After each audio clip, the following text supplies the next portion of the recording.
এই আমেরিকার সে ট্রাম্প সেনাই দেন ইহুদিদের বিরুদ্ধে যদি আমাদের অবস্থান হয় আর তাদের বিরুদ্ধে যদি আমরা ভয়পাত করি আমেরিকার দেশের ট্রাম্পকে আমরা ভয়পাত করতে চাই সেই ট্রাম্পের সঙ্গে আমাদের মুসলিম দেশের যে শাসকরা তাদের নাম তুলে বসবে তাদের কোনো ভয়পাত করতে চায়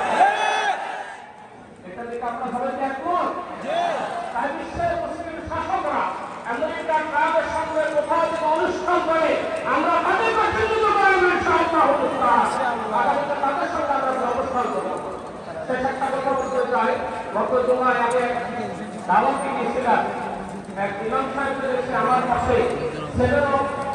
তিনি পান করতেছেন আমি বললাম এটা আমি চাই না পরিবারের সব কিছু নাই বোঝার জন্য এখন আমাদের দেশের মানুষের অন্তরে ইসরায়েল কেন্দ্রের যে ফিরে আসা দরকার এটা আমরা এখন সৃষ্টি করতে পারি নাই আজকে এই বিধান থেকে সকলে বেঁচে খাওয়া যাবো ইসরায়েল কেন্দ্রের ফিরে মুসলমান রাজনীতি করে থাকবে